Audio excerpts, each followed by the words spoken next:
નમસ્કાર દર્શક મિત્રો, હું છું બાબા સૈદ. વિજાપુરની ખબરમાં આપનું સ્વાગત છે. અમારા ખરોડના પ્રતિનિધિ મુકેશ પ્રજાપતિનો રિપોર્ટ. વિજાપુર તાલુકાના ખરોડ ગામે રામજી મંદિરની પ્રાણ પ્રતિષ્ઠા નિમિત્તે ઉછામણીનો ભવ્ય કાર્યક્રમ યોજાયો. સમાચાર વિગતવાર જાણીએ તો વિજાપુર તાલુકાના ખરોડ ગામ ખાતે રામજી મંદિરના પ્રાણ પ્રતિષ્ઠા મહોત્સવ તારીખ 4/4/2025 લઈને 6/4/2025 સુધી દરમિયાન યોજાવા જઈ રહ્યો છે. જેના અનુસંધાને તારીખ 28/3/2025 ગુરુવારે રોજ રાત્રે 8 કલાકે ખરોડ ગામના રામજી મંદિર ચોક ખાતે ઉછામણીનો ભવ્ય કાર્યક્રમ રાખવામાં આવ્યો હતો. આવનાર દિવસોમાં વિજાપુર તાલુકાના ખરોડ ખાતે રામજી મંદિરનો ભવ્ય પ્રાણ પ્રતિષ્ઠા કાર્યક્રમનું આયોજન ગ્રામજનો દ્વારા 2 થી 3 દિવસ દરમિયાન અનેક વિવિધ ધાર્મિક કાર્યક્રમનું આયોજન કરવામાં આવ્યું, જેમાં હવનમાં બેસનાર મુખ્ય યજમાન પાટલાના પટેલ વિષ્ણુભાઈ અમથાભાઈ અને ધજાના દાદા સર્વ કાંતાબેન ભીખાભાઈ પટેલ અને મુખ્ય ભોજન દાતા સર્વ રમણભાઈ દ્વારકાભાઈ પટેલ અને દરેક દાતા નાના મોટા અને નાના પાટલા અથવા ભાગ લીધેલો હોય છે.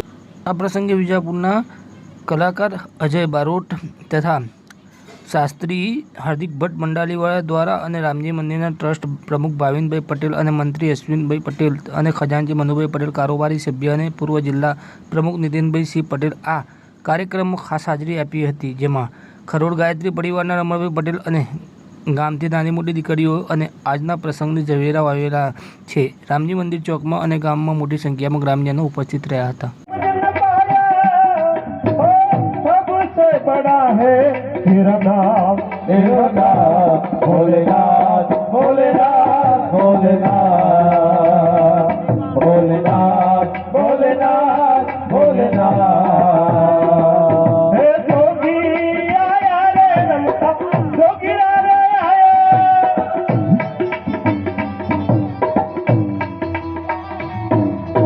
हाथ लेके मुरली साथ लेके राधा साथ लेके मुरली साथ लेके चले आना रघुजी चले आना कभी राम बन के कभी श्याम बन के चले आना रघुजी चले आना. નવનિર્માણ પામેલ રામ મંદિરની ઉછામણીનો પ્રોગ્રામ રાખવામાં આવ્યો હતો. તેમાં ખૂબ જ સારો પ્રતિસાદ પડ્યો છે. લોકોએ મન મૂકીને દાન આપ્યું છે, એ બદલ ગ્રામજનોનો આભાર હું માનું છું. નામ તમારું નામ બોલો. ભાવિનભાઈ દેવચંદભાઈ પટેલ. ખરોડ ગામે પ્રાણ પ્રતિષ્ઠા રામજી મંદિરના પ્રાણ પ્રતિષ્ઠા મહોત્સવ નિમિત્તે ચડાવવાનો પ્રોગ્રામ કરવામાં આવ્યો, જેમાં ગ્રામજનોએ ખૂબ સારો સહકાર આપ્યો અને ખૂબ ઉદાર હાથે દાન આપેલ છે. તો સૌ ગ્રામજનોનો આભાર માનવામાં આવે છે.